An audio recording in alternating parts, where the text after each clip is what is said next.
turn up the volume.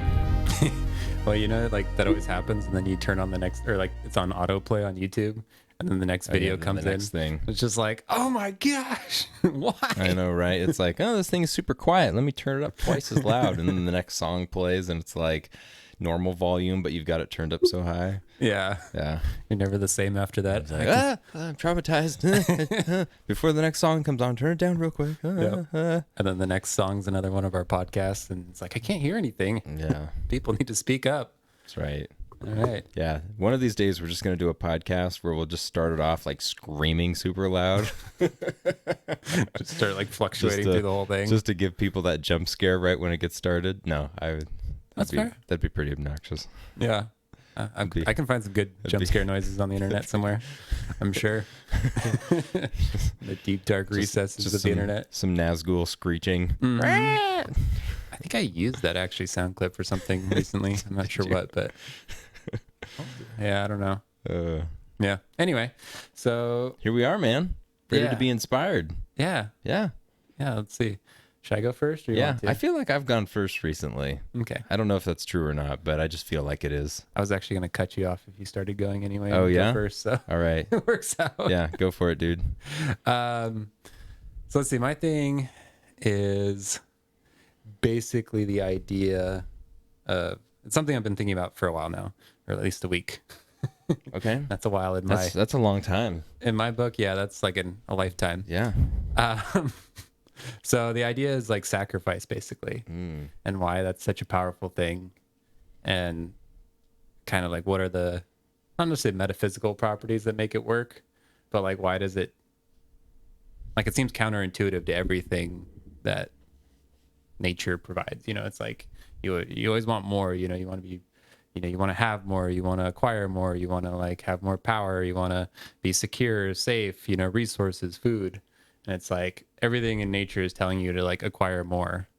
But then, you know, through spiritual enlightenment, whatever you want to call it, or, you know, human intuition, there's this idea of like also sacrifice being, you know, something that transcends the natural order and kind of changes things again.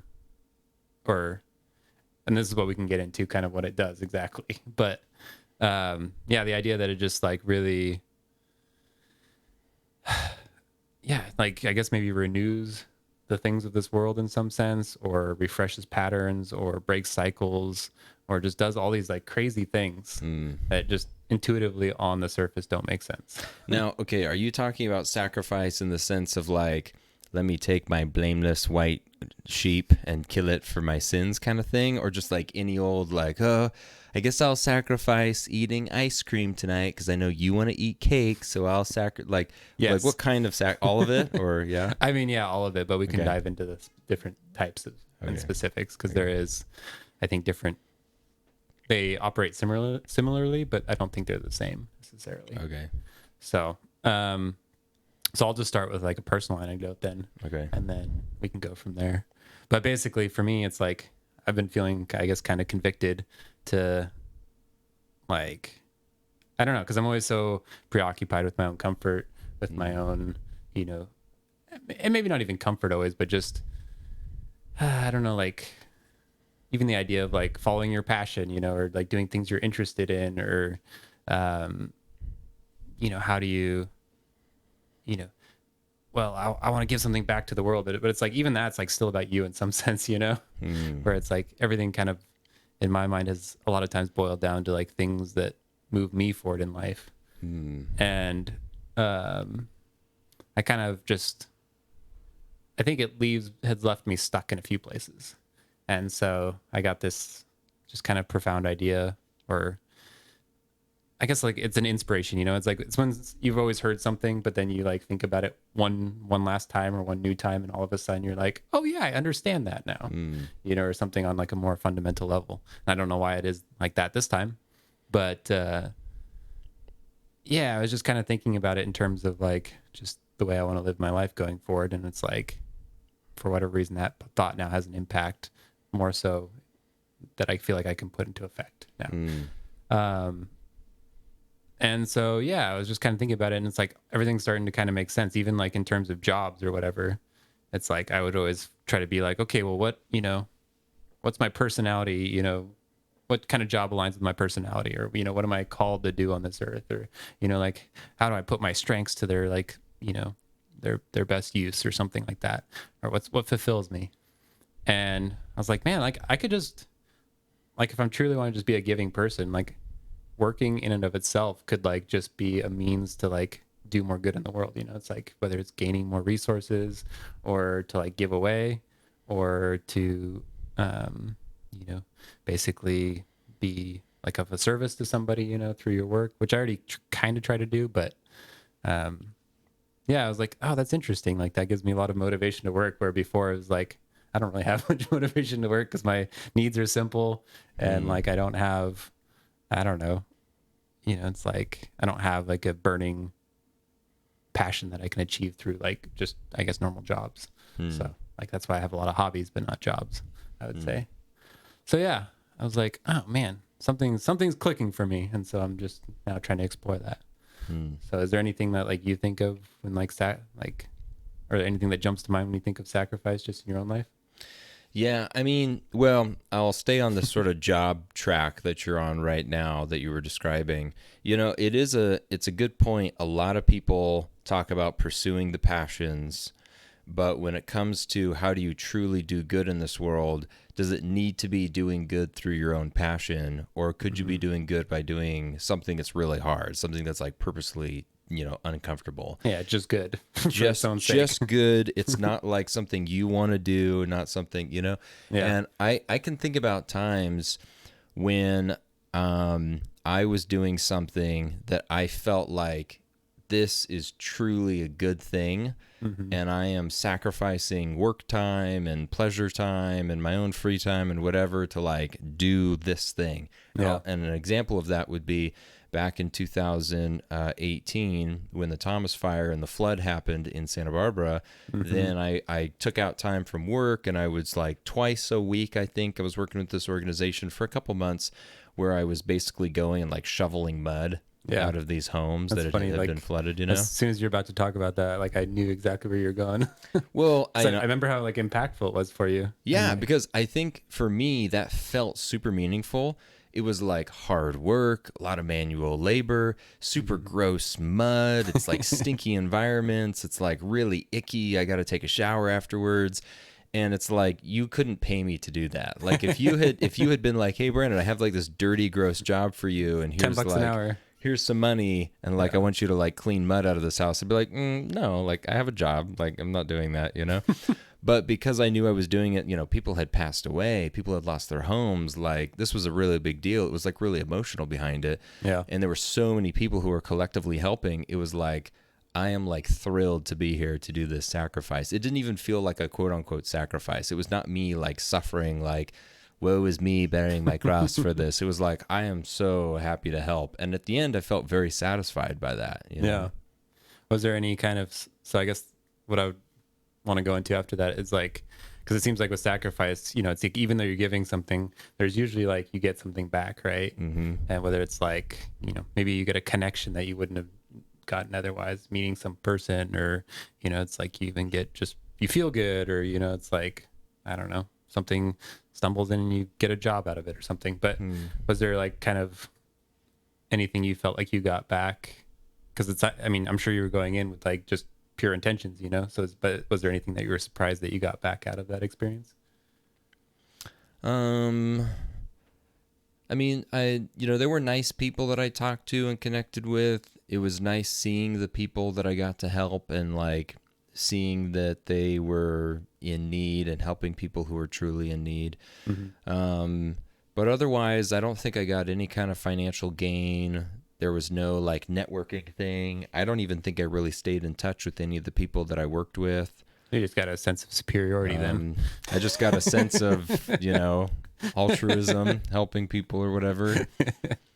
Yeah. Yeah. Like I think that because I was doing something where I knew like this is truly just wanting to help people, it had this really high satisfaction. Yeah. But even that you could ask like, well, is that even true sacrifice? It's like I got a good feeling out of it. Like what if I did all that hard work and I felt really crappy at the end of the day? You know, it's like, would that be a more true sacrifice? Or maybe I just have a bad attitude and I'm like an unappreciative person in some way. I don't know. Like, I don't know what that would mean. I think that's kind of just like a lie in some sense. Like the idea that you have to like, because if things are really truly like, you know, made to be good on this earth or whatever, if like God's truly good or whatnot, it's like, what a lousy system to like, why wouldn't you just have like good outcoming from like good things, you know? It's like, why would you? It's like when, you know, the verse of like, you know, what son asks for bread and then the father gives him a stone, you know?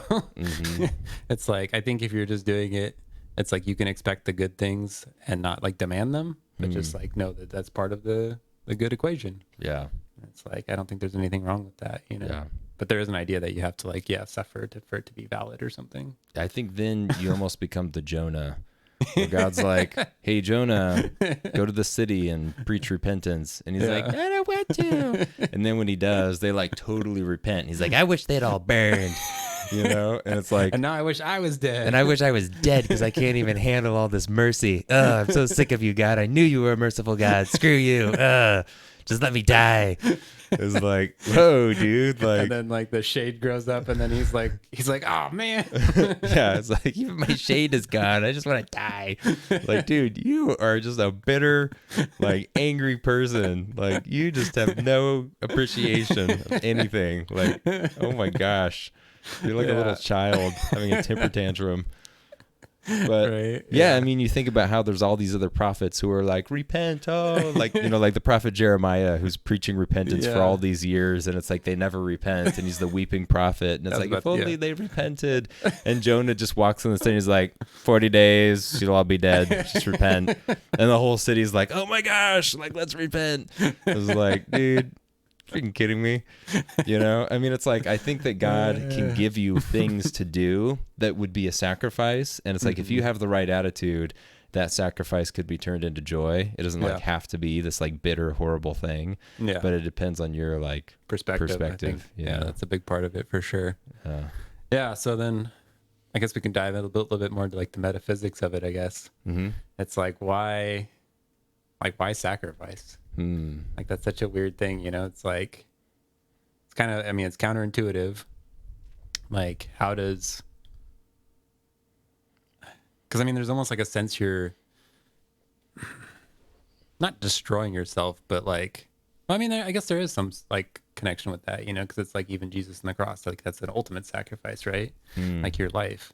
So there is like some sense of like doing away with part of yourself in order to like gain the bigger victory or something like that. And so I don't know. Yeah, it's like such a tricky thing. Yeah. And I can't fully wrap my head around it, like why it works, but it just does. Yeah, it's a weird thing. Like, I think sacrifice reveals like purity of heart and motives, you know? Because if you're truly losing something, if it's like a true sacrifice for something, I feel like people are going to just give up whatever their worldly gains would be, and they're going to be able to reveal that like, this was my intention, that I really wanted this good thing to happen. But if people are getting something out of it, then it's like, well, maybe there was a side motive, you know? And I think about like some kind of criminal case. I think that, sacrifice can be revealing when somebody is, you know, like in the case of an investigation, you're investigating a crime or something like that. And it's like, what were their motives? They seem altruistic because they gave $1 million towards this political campaign. But wait, 3 years later, that political candidate came back and like changed some laws so that their factory wouldn't have as many regulations, and they made $20 million off of that. You know, was it really selfless? Like, no, it was criminal or whatever the thing was, you know? Yeah. It's like, there's always kind of these like, find the motives. And if somebody, like right now, actually, I'm watching a you know, those Y files that I think I showed you and my dad one time that was like, yeah. With the goldfish and the tinfoil. goldfish, the hecklefish. Yeah, I know. Yeah. But he always is doing these conspiracy theories, and that this person said that he saw aliens, you know, and some weird thing. He was probed. And one of the that's right, they probed him. But one of the things that he always talks about at the very end, he's always like, "Now let's debunk it and go back and like let's see if it was true or not." One of the biggest things he always talks about was, did this person make a bunch of money? And sometimes he'll be like, "Well, this person got a book deal and they made some money off of it," and so like, well, I don't know if I totally believe them because they made a big drama and they got a lot out of it. Yeah. But then sometimes he comes back to it and he's like, this person did it and they didn't make a penny off of it, and then they like disappeared and they did not become famous, and like they got nothing out of this whole story, and they like lived this out for 10 years or whatever, you know. And it's like, oh, that revealed their motive. Like, were they gaining something, or did they like truly believe whatever this conspiracy was, you know? Yeah. I think people use that argument for the New Testament as well, with like all the disciples and the apostles. You know, it's like, what were they really dying for? You know, it's like nobody dies for nothing. You know, in some sense.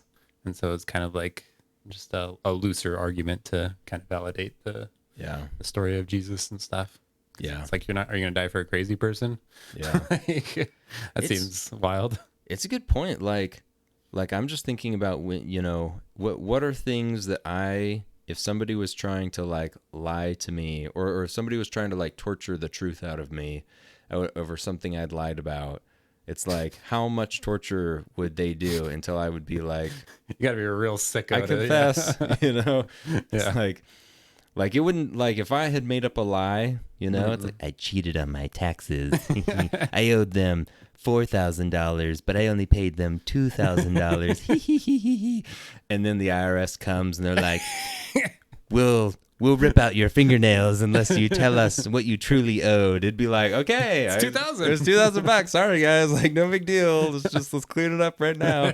You know, No like fingernails necessary. It's like it wouldn't take much for me. You know, it's like I don't need to endure some torture over that. Yeah. But then you get like the Apostle Peter. It's like, we're gonna nail you to a cross upside down. Just deny like- Jesus. It's my joy. All right, let's get it on. It's like, dude, if you snuck his body out of the tomb and buried him in your backyard and lied about it all, like, just tell us now, because we're gonna like horribly kill you. It's like, no, I'll never let the lie be revealed. It's like, no, I think he believed that. I Yeah. think they all believed that.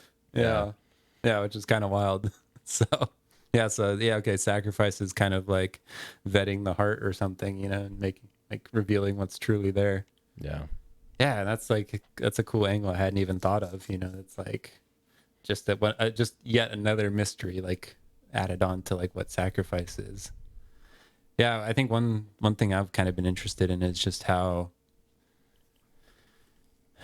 I guess, the idea of like renewal and like sacrifice seems to be key in that, where it's like, it's kind of the pinnacle of the story of the Bible, right? You know, like as we were talking about last week, where it's like, you know, the story will have kind of, or like a poem can kind of have a beginning and end, and then the middle, and the middle might be like the most important part. And like, you know, the middle of the Bible is basically the sacrifice of Jesus Christ, you know.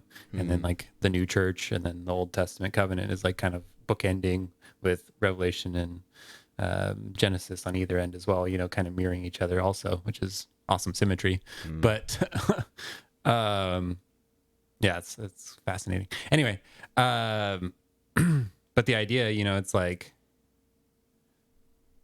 everything foreshadowed in the Old Testament is like a picture of renewal, right?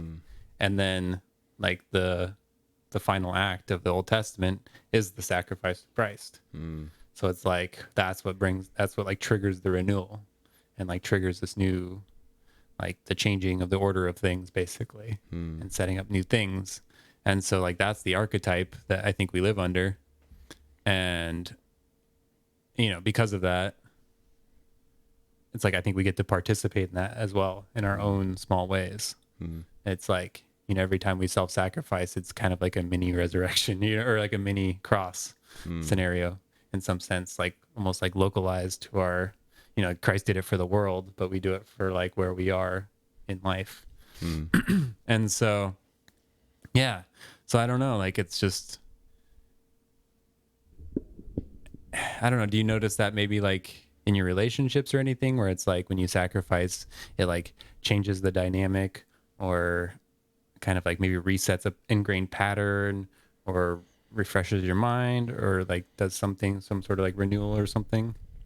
Well, so I want to define a couple things. Like Sure. we're talking about, like what's the difference between, Like selflessness, maybe. I guess selflessness, sacrifice, or just like, I don't know, choosing to do a hard thing. Like I'm thinking about, and maybe those are the same thing. I don't know. Like Yeah, that's a good question. I'm thinking about like, what about if I wake up early in the morning and I take a cold shower? You know, it's like I know that that's a good self-disciplined lifestyle thing to do. That's healthy and whatnot. I think Am that, I? yeah. I'm like sacrificing my comfort in Yeah. order to like bring life to my body. I guess. Yeah. You know. Yeah. Yeah, I guess. that's a I could think of it like That's that. literally a perfect example. Okay, cool. Yeah. All right. So yeah, that's what I'm thinking about, things like that. You know, like exercise. I'm sacrificing. My body is going to go through hard things. Yeah. It's going to be painful. Discomfort in that. Yeah, and I think that sacrifice is almost like taking life force to create life force. You know, especially if it's like sacrificing for another person. Yeah. If it was like, oh, I'm going to, like, hey, you just chill on the couch. I'll make dinner tonight. Yeah. Then it's like you get to relax and recover, and I'm going to use like my time and energy and skill to like give something to you, to like replenish you, you know? Yeah. And so then it's like a sacrifice in order to like give more life to you. Well, you that's know? even how like the Old Testament sacrifices were viewed, it's like to basically save you from death, so you would like take life to give life essentially, Yeah, that's true. So like even they thought about it that way. And then, yeah, interesting. Yeah. I mean, I like all the, just the basic practical examples. It's like, yeah, you think of exercise, all those things, cold showers. It's like, you're giving up something in the moment to like gain something greater down the road, or like change things for the better in your life. And so I think, that the cool thing about all these patterns is they apply, not only on the grandest levels of the cross, but also, just in your daily levels, which is kind of amazing that can happen. It's like literally the same mechanism happening, just at different scales. Yeah. It's kind of how the universe works, right? With like, atoms are basically like little universes, and you just scale everything up or down, and it's like it's all kind of working similarly in some Yeah. sense. Yeah. Energy and forces connecting, and yeah, okay, huh, yeah, and it's definitely like something. It's I think the more you, and because it is like scales, all different directions like that, it's not something you can really get to the bottom of. Just like you can't really probably get to the bottom of physics or whatever, It's like there's always something a little smaller, some nuance you haven't considered, but especially with a pattern like that, which seems to be all encompassing, it's like sacrifice is just everywhere in the Bible and everywhere in life. So it's like, I don't think we're going to get away from that anytime soon. Which I think is too, it's like, this is a total tangent, and I haven't talked about AI in a while. So AI is the real sacrifice. maybe, yeah. AI sacrifices for us. Maybe people will be the sacrifice of AI. I don't know. But it's like that's an interesting thing where it's like, is sacrifice like, it seems like that's, people are always trying to find like differences. Like, I mean, I don't know what, like, people are always debating the differences between like animals and people with like, the evolutionary debate and stuff. And like, people are just animals, Oh, and it's like, oh my gosh. Okay, keep talking. I got to come back to this in just a second. yeah, please. Yeah. But it's like, that's a big difference where it's like, that altruistic sacrifice, even when it doesn't look like it's going to gain you anything, it's like I just watch animals sometimes, and it's like, dude, like if it's like two animals and like they're both hungry and there's only like one piece of food, the stronger animal lives. Like it's eating that food, and it's going to like scare off the other animal, And it's like, people want to point to nature as compassion, and it's like, nah. Like you might see some like, nurturing going on or whatever, but it's like, it's either very biological, or it's because like the mom wasn't like threatened or whatever, so it could like take care of the person. But as soon as like both lives are in, whatever, I mean, I guess some animals like will defend their young and stuff, but I think there is. There are like weird things that happen with animals where I don't know if the animal knows that it's like being the sacrifice for the other one. But there are, yeah. let's see, there are animals where like the black widow, it like kills the male spider, which is why it's the black widow, right? Yeah. And it's like, does the male spider know it's gonna die? Or does that just happen and it doesn't know that?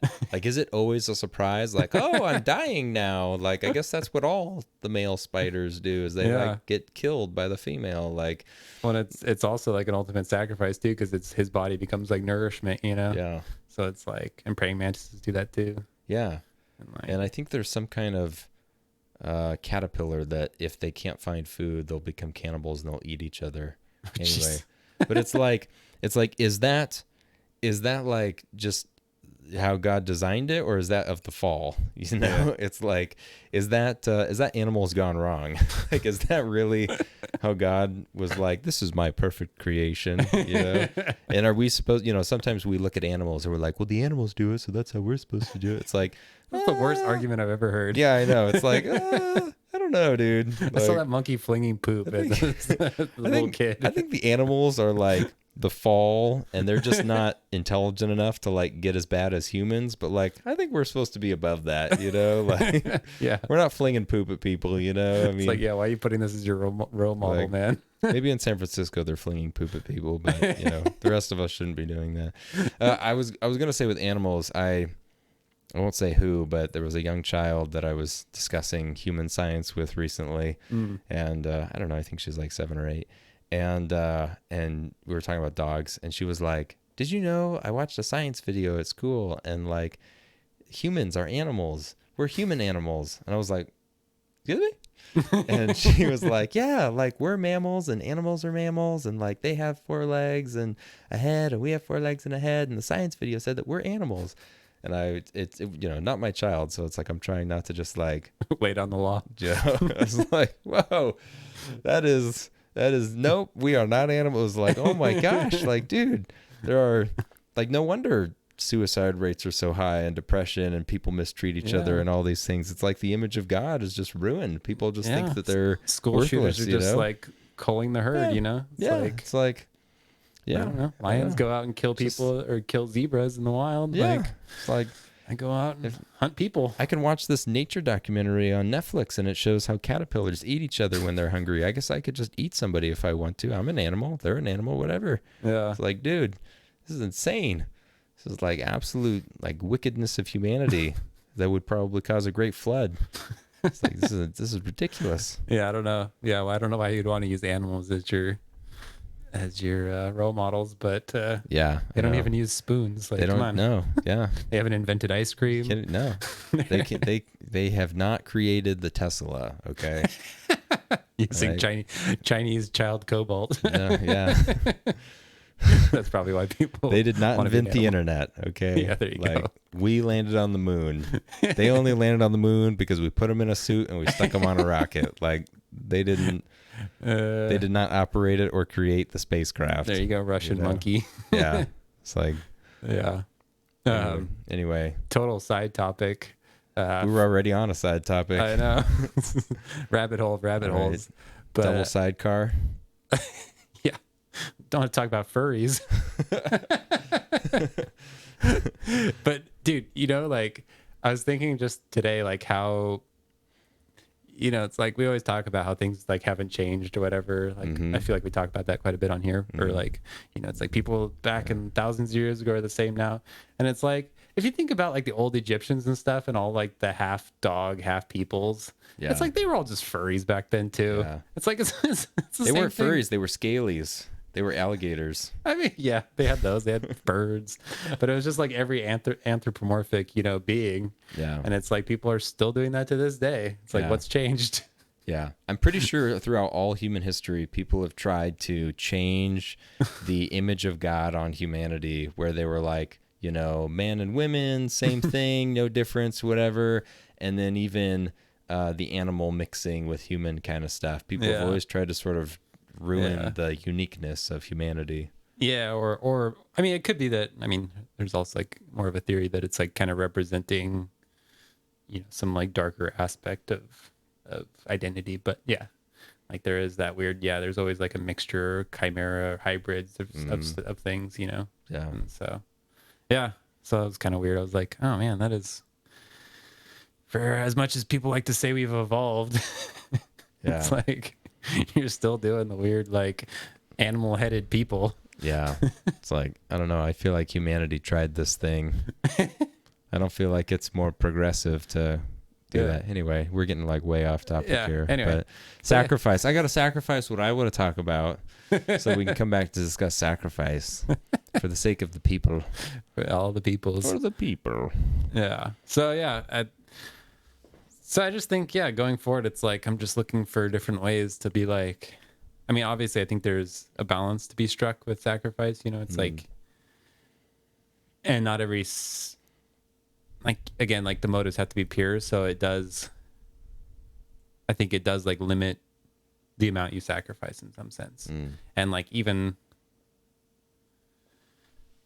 because like basically, like you have to do it in its proper context or else it's like not meaningful anymore. Because it's like Jesus could have been like, well, like I'm gonna sacrifice my ministry on earth to like go spend more time with my disciples because they want it. Yeah.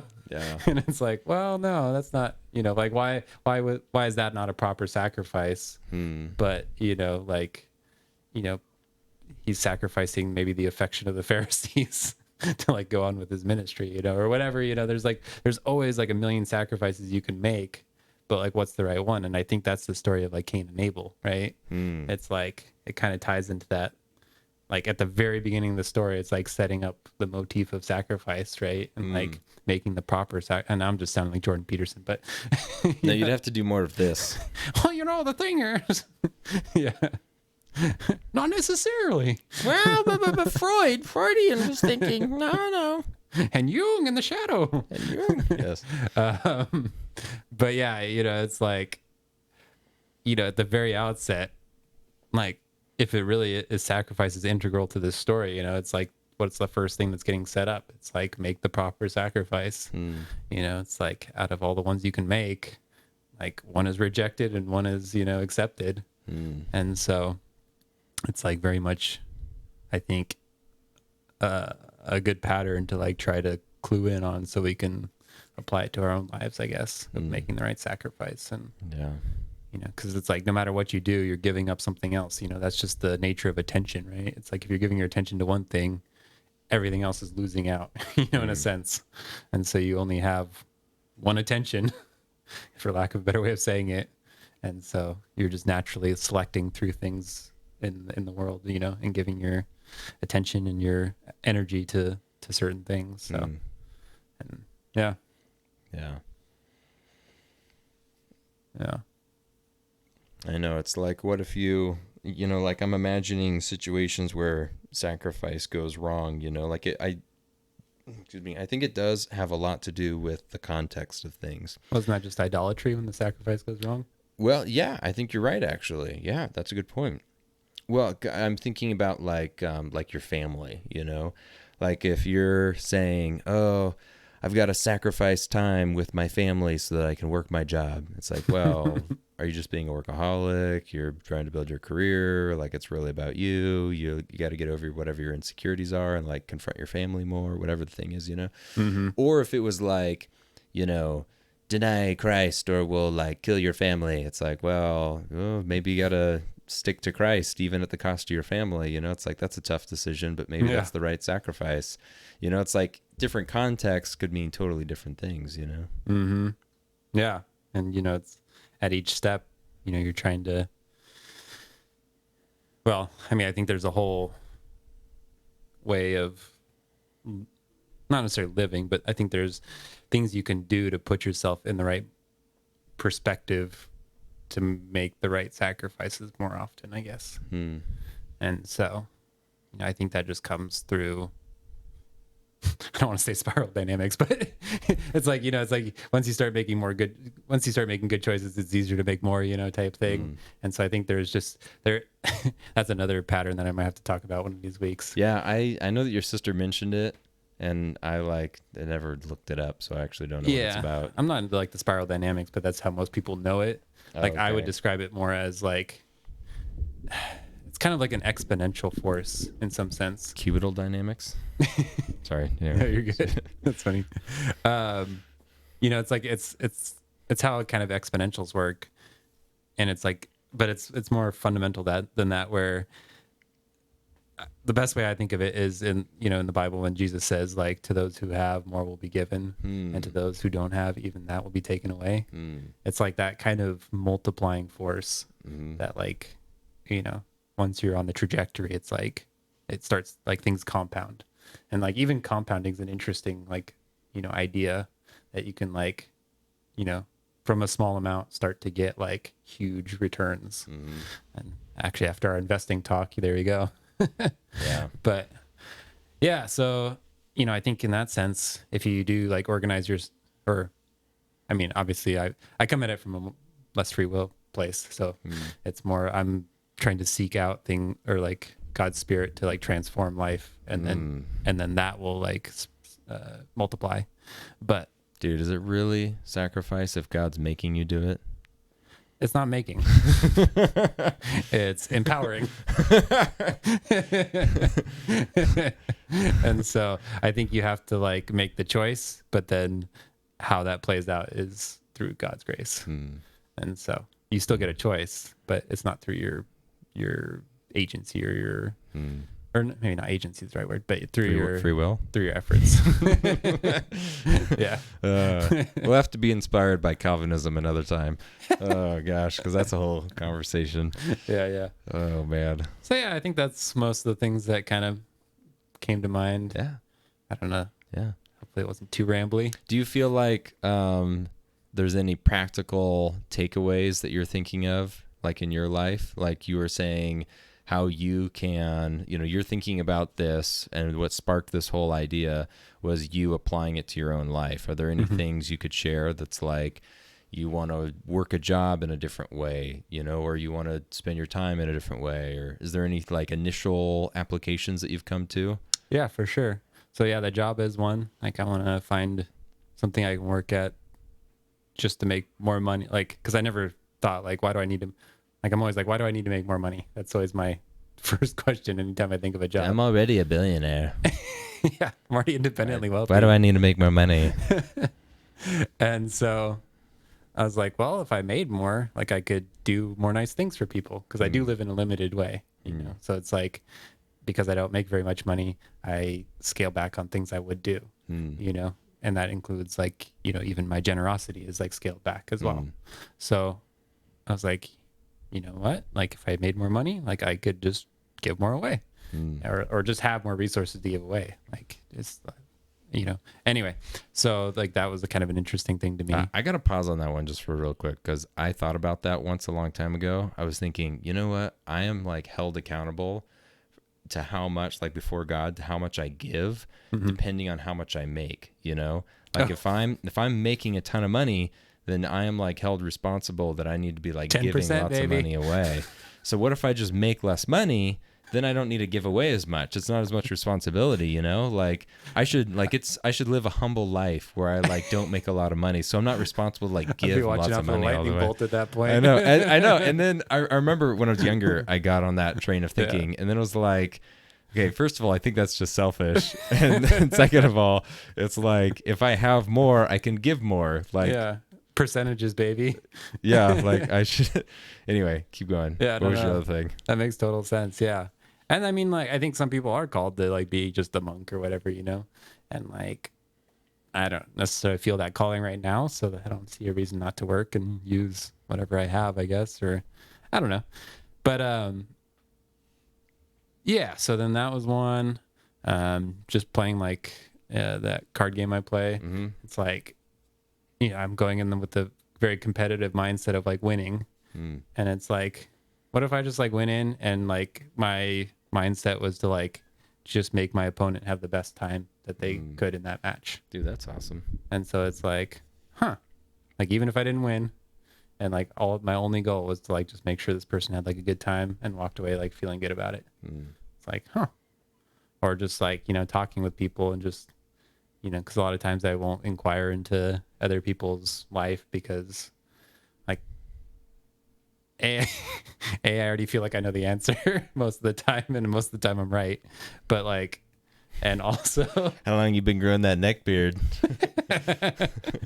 You know, or just like, I don't know, you just like, you know, you ask someone about the day and you just know they're gonna say like good and like a few other things, you know. And it's like they're not gonna say anything really surprising or interesting, but it's like, you know, and so like for me, like I'd be like, I just don't even want to open that door because it's boring, or like I have something else I'm thinking about, you know.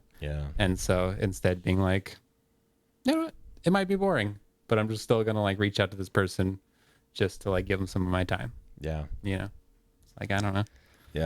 You know, I got into that mindset too back when I was single and I'd go on dates with people, because it's like if you go into the date with this mindset of like, I have to win, I have to like get the phone number, and we have to set up a second date, and I must like conquer, and like I need her to like me. Then you go in super nervous and you feel like you don't want to screw anything up, and usually you're gonna like mess something up, and you know the date's not gonna go right. It's like, do you like dogs? No, I don't like dogs. Oh, you don't like dogs? bad Dobby, bad. You know, it's like then you know, it's like you screw up somehow.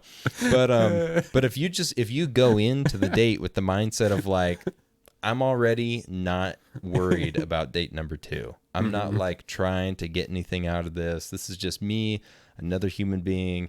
I just want to make sure, same thing, that mindset, that this person has the best time. Like, how can I make this person laugh? Let's just have fun.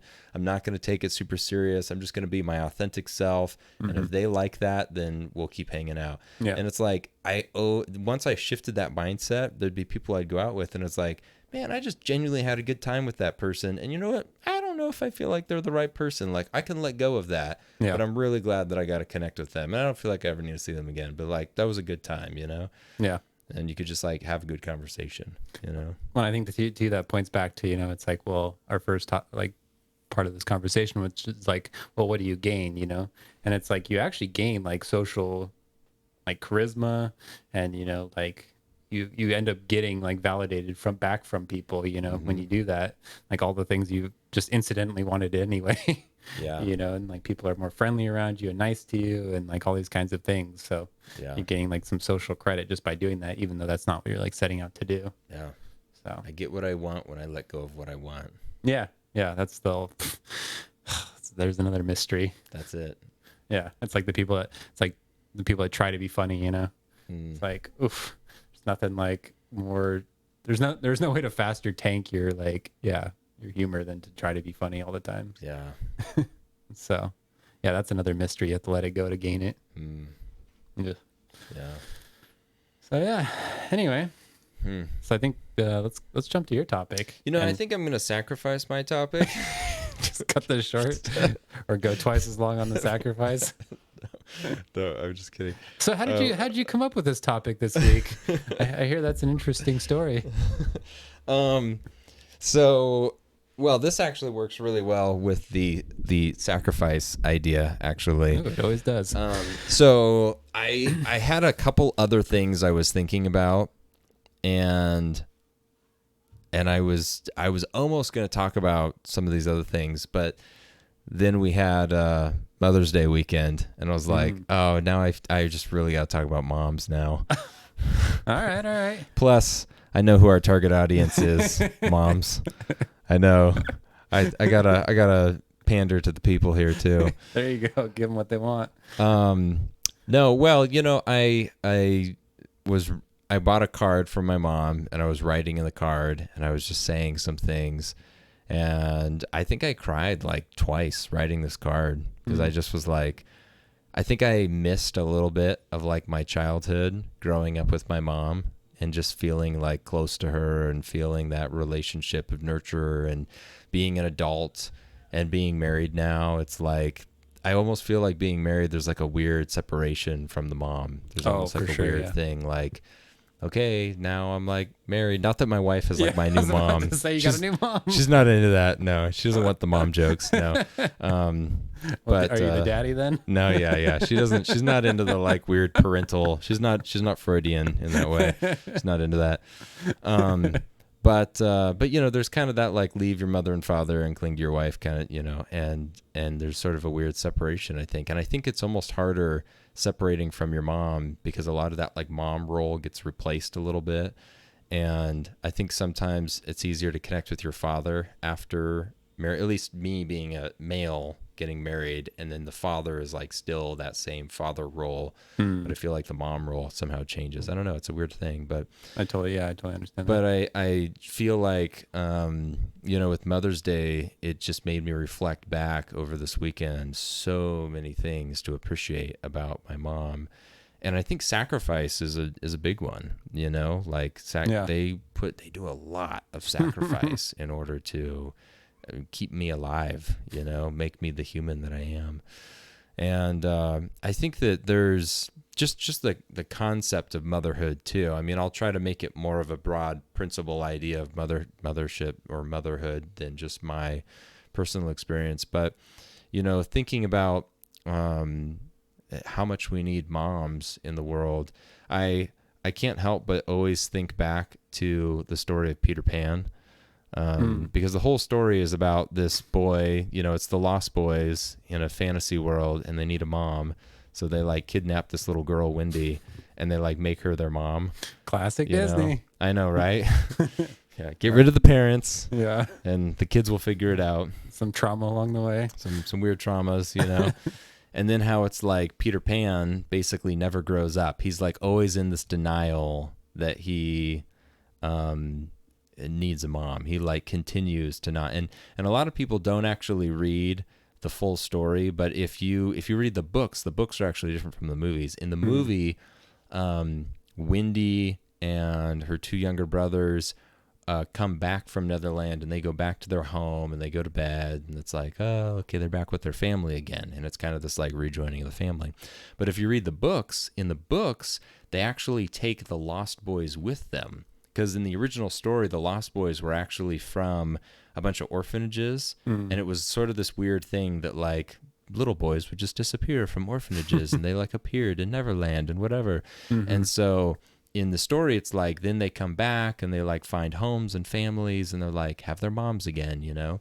But Peter Pan is the one person who's sort of this like arrested development. Like he never really like wants to go back. Yeah, he's Buster Bluth.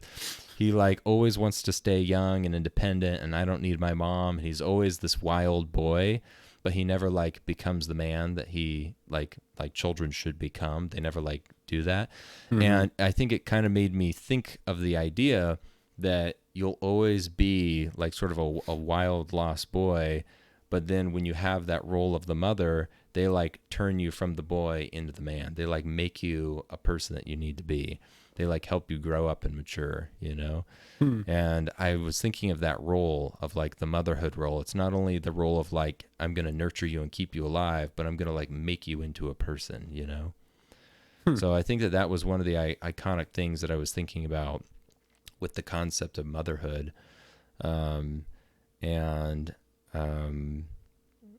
That's probably even more prevalent in like homeschooling since they're also your teacher. Yeah, you know, in the homeschooling world, yeah, it's like they're your teacher too. Yeah. Yeah. I have kind of noticed that dynamic where, you know, it's like I think when you're younger, especially like up into, I don't know, your teen years, it's like the mom is the one that's like present, that's like, you know, shaping a lot of your just like small little things, you know. It's like, you know, trying to improve your manners or, you know, your mannerisms, or, you know, trying to get you not to slouch or to, you know, always like, you know, it can be seen as scolding or whatever, but it's like they're always, you know, just fine tuning and tweaking things about your personality or character or whatever to like, yeah, try to make you integrate into the world better and like civilize you. So there's your Peter Pan thing. Yeah. You know, and so, yeah, I do think that does happen. And then like at a certain point, they have to like send you off into the world. You know, that's like probably the hardest thing for a lot of moms. And then you get the Oedipus thing when that doesn't happen. Yeah. Or it's like the devouring mother, you know? Mm. And so, and that's another Jordan Peterson thing, but, yeah, you know, and then I think, yeah, at a certain point, then like the dad does step in some weird way, where it's like, I don't know, like, I mean, some dads are pretty good, like with their kids all throughout, I guess, but other dads like just don't know what to do with kids, I don't think. So Yeah. even then the extra burden falls to the mom at that point, I think. Yeah. And so, yeah, what was something public Well- you wanted to share about your mom? Oh, Or was there something? I don't know if I had any specific things about like my personal relationship with my mom that I wanted to like use as an example too much. I was just kind of talking about like the role of motherhood specifically that I think is really inspiring. The Peter Pan concept of motherhood that I was thinking about over the weekend, thinking about how much I appreciate my like younger childhood and how powerful it was to have a mom. I think, you know, I look at, you know, as you get older and you talk to different people and just realizing how like wonderful it is to have a mom who is, you know, present in my life, wasn't like neglecting me or abusing me in weird ways, or, you know, there's so many people today who have like, you know, childhood traumas. And I think that thinking of my mom and like decisions that my mom made, you know, I mean, really both my parents, but just because I'm highlighting motherhood, I think of like decisions that she made that was like a lot of sacrifice on her part, you know, that I think is really huge. Yeah. Well, one thing I was going to talk about just in the umbrella idea of motherhood, you know, I was talking about this concept. I like what the phrase that you use, sort of the civilizing of the children. I liked that. I was saying the maturing of the children, but I think one of the roles of motherhood is that like raising up the child to become the adult. And I like that civilizing concept. But another Like softening the edges. softening the edges. Yeah. Yeah. Taking the wild waste, the deeps of planet Earth and turning it into Well, that's Mother Nature, right? ordered Garden of Eden. Yeah. Yeah, because people will say like whenever they see a garden, they say Mother Nature, but then it's like you see, you know, like this sea with like blizzards of ice, and it's like, ooh, that's like, you know, Father Frost or something. You know, it's like it's no longer the mother. This harsh thing. That's funny. Yeah. I was going to talk about how also it's just interesting that God made it so that the children come from the body of the mom, you know? Like, I Oh think man, that's, we're about to go on a 3-hour conversation now. I know. Yeah. So this was another thing I was thinking about. It's just interesting, you know, I mean, not only is there like an interesting form of sacrifice from that, and there's even like a reflection of Christ where it's like the church is the body of Christ and his body was broken and from his body then came life, and you have like the church and people, and but it's just so interesting that, you know, God made it that way. It's like why is it that God made it that like out of one body comes another body? It wasn't like, ooh, I like pooped out some seeds and they grow in the ground, and that, you know, it's like God originally made Adam from dirt. Then he split Adam and made The nuclear bomb. the nuclear bomb, right? Just kidding. And Physics joke. yeah, and then he, you know, he split Adam and made 2 humans, and then after that, it was like the seed goes into the body, and then out of the body comes the human, Yeah. and It's almost like another splitting. yeah, it's almost like another splitting. Mm-hmm. That's interesting. Yeah. Yeah, I mean, because like, well, and when you look at how other things reproduce in nature, you know, it's like some things are like asexual, or like, you know, cells just like split. Yeah. It's like literally half and half. Yeah. So, yeah, it is like a weird. I'm pretty sure with fish, don't quote me on this. Don't Google search me. I'm pretty sure with fish, the female like lays her eggs on the ground, and then the male like sprays his seed, his sperm on the eggs. Yeah. And then they're like fertilized and they like become babies. You know, I mean, it's just like why did God make it so that you're like carrying the child inside of you? You know, that's so interesting. It Pretty just feels, intimate. Yeah. It's very intimate. Yeah. It just feels deep. It feels meaningful in some way, you know? Yeah. It doesn't like if it was like, yeah, my baby's like growing in the grass outside Just got to water it twice a day. next to the strawberries, you know, it's like, next to the potatoes. You know, I mean, it's like Yeah. somehow that would just seem so uncaring. Yeah, it'll be ready for harvest in 2 weeks. Yeah, you got to dig it up out of the ground. Like somehow that just seems weird, you know. Mm-hmm. But coming out of your body, it's like this is me. This is like a part of who I am. Mm-hmm. This human is like my human. Yeah. You know? Well, and I think there's something with that with like the Virgin Mary too, where it was like, you know, the Christian story kind of changed the paradigm, I guess, for how people saw like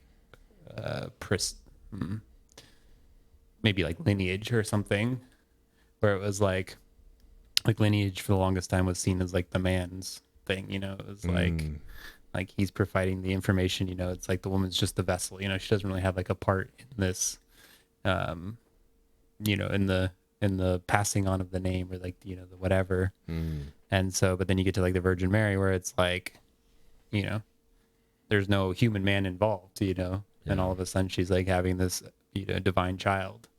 And it's like, I think it's like validating the woman's part in like, you know, carrying on life, you know, and passing on the name and like all this kind of stuff. So it kind of like almost swapped it in some sense, you know. It's like, and really gave, I think, a lot of not power, but just, I don't know, like it really validated their like a woman's part, I think, in that like coming together and creating new life. Yeah. And so, yeah, it is like, yeah, I don't know why you have to carry somebody inside you. That is kind of weird.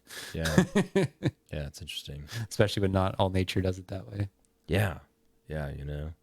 But I think that not only is that a form of like bodily sacrifice, which I think is fascinating too, and I've been fascinated by this for a long time.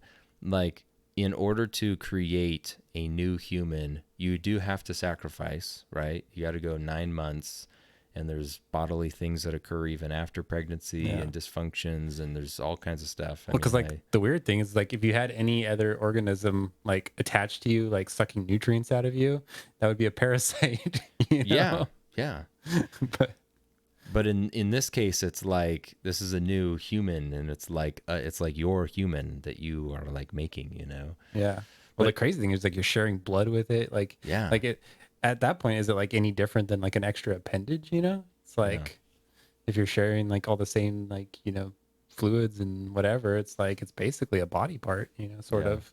Yeah. In a weird way. It's like your body grows more to it, and then that growth like becomes its own consciousness that then becomes like another human. It's like, what if I like grew out a third arm, and then the arm just like had a face and was like, I'm alive, you know. It's like, my name's Voldemort.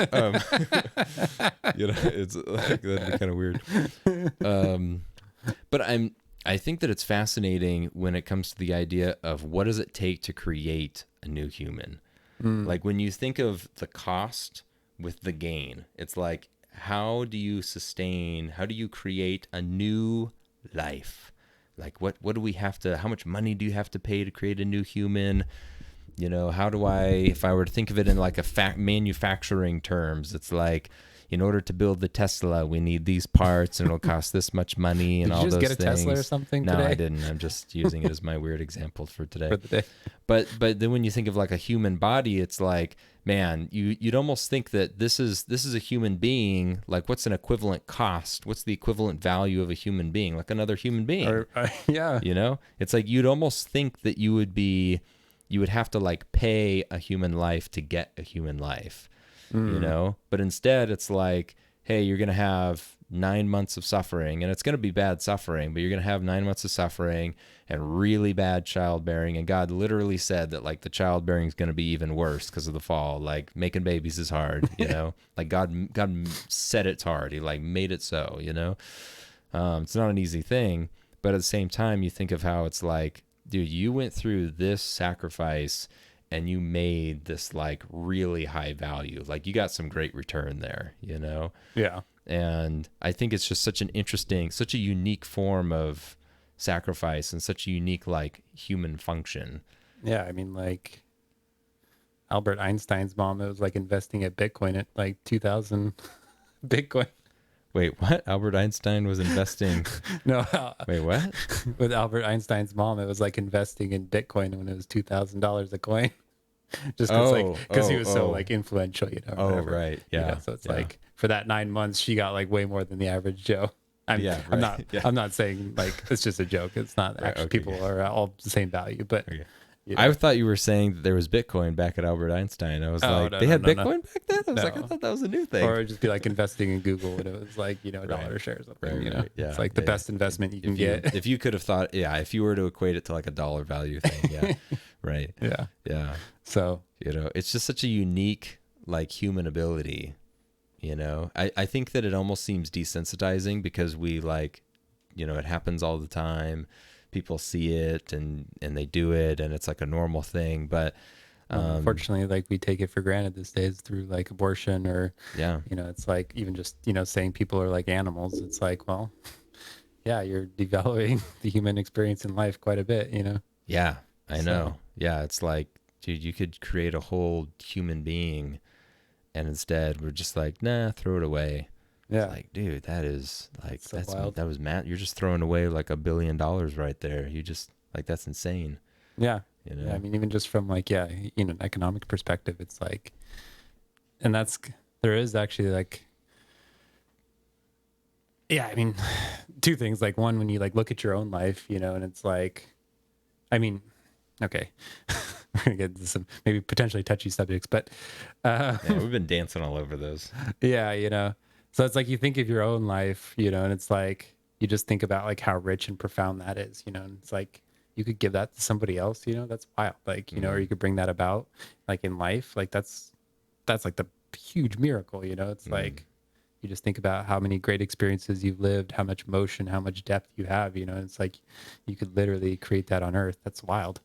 But you know, the other thing, it's like I think some people, it's not even maybe that they don't value the new life, but like they're so traumatized, they have so much pain that they don't want anyone else to go through that. Like they regret being in their life, you know? And so they like then want to like protect. So it's almost like an altruistic thing where they want to like protect like a new life from this like life of pain, you know, that they perceive the world to be.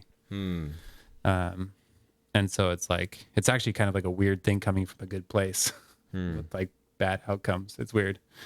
But yeah. And then the third topic I just tacked on is like, you know, you always hear about scarcity in the world, you know, and it's like finite resources and all this kind of stuff. But, you know, kind of like we're talking about with like the potential of a human life, you know, and it's like, it could potentially be $1 billion thing, you know, you're a kid, you know, in just an economic sense.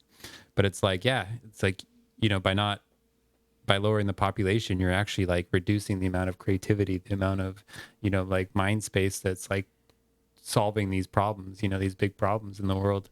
And it's like, you probably need more people, you know, like, and you kind of see that like as the population grows, like more good ideas spread, like, you know, things get, you know, more innovation happens and stuff like that. So there's actually like pretty strong evidence and correlation that like the more people you have, actually like the more like life can be sustained from that. And it's kind of again like the more you have, the more will be given, you know. It's like this weird exponential thing where it's like you're actually like, yeah, you're using more resources, but then you're finding ways to use them more efficiently, you know. You're finding new ways to even get resources and like, you know, harvest them or whatever it is, you know.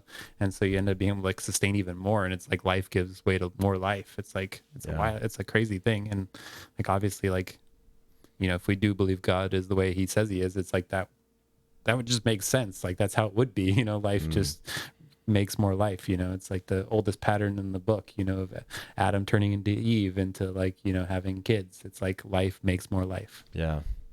So, and I think not only in just a physical sense, but also in a spiritual sense. Yeah. So, yeah, Yeah. it's a great topic, man. Yeah, dude, motherhood, you know, I mean, there's so many ways to look at it, but just looking at a couple things that have been coming to mind over the past weekend with Mother's Day. Yeah. So, Switching tracks a little bit, still on mothers, but I was just thinking the other day about like how stoked I was that my mom just like kind of let me do whatever when I was in high school. oh yeah.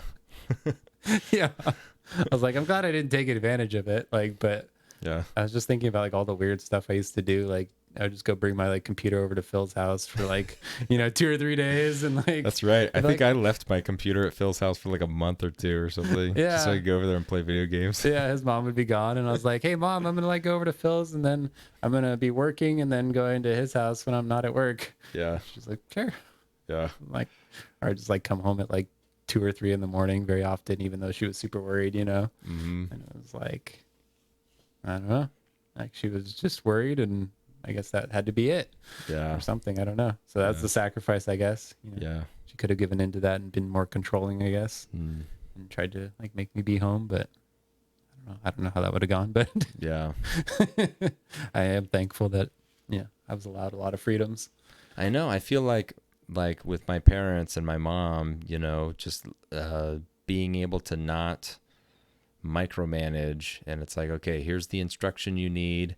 You're a smart kid. You can figure it out. That's your dad's job. I've taught you how to, I've taught you how to like think about life and decisions. Now go be a free bird in the world. Make good choices. Make And good it's like- choices. Is there like a more a- mom phrase than that in the world? Yeah. Make wise choices. Think about who your friends are. Yeah. Yeah. Yeah. I think every mom is like Text contractually me. obligated Yeah. to say that at some point in their life. Yeah. Worrying is love. Yeah. But it's like, I still have a great relationship with my parents, and I feel like it's because they, gave me freedoms and just, hey, we're teaching you how to do this, and now it's your choice. Go do it. Whatever you want to do. Yeah. We'll just accept you. Yeah. Okay. Yeah. And it's like, it's one of those things where you don't really appreciate it until you're, 10, 15 years down the road, and you're like, either see your other friends who maybe didn't get those same privileges, or, look back at younger people and like, now that your friends have kids, maybe it's getting to similar ages or something, Mhm. I guess I don't know anybody with teenagers yet, but Yeah, I don't know anybody with teenagers. yeah, We're not that old. No. Give us another 10 years. right. Yeah. So, or you just, I guess maybe see other people with their kids, and it's like, man, I'm glad I wasn't like, didn't have those strict rules or something, Yeah. I don't know. Yeah. So, yeah. Well, Motherhood and sacrifice. yeah, Two sides of the same coin. definitely go hand in hand. Yeah. That's for sure. Yeah. So, Cool. all right. Well, thank you everybody for tuning in. Yeah. Happy late Mother's Day. That's right. Thank you for all the moms listening. Yeah. We appreciate you. Give us a like and subscribe. Altruistic, huh? That's right. I talked about you for like 20 minutes. You could just give me a like, okay? That's the least you could do. It's the least you could do. After having given us life. Oh, man.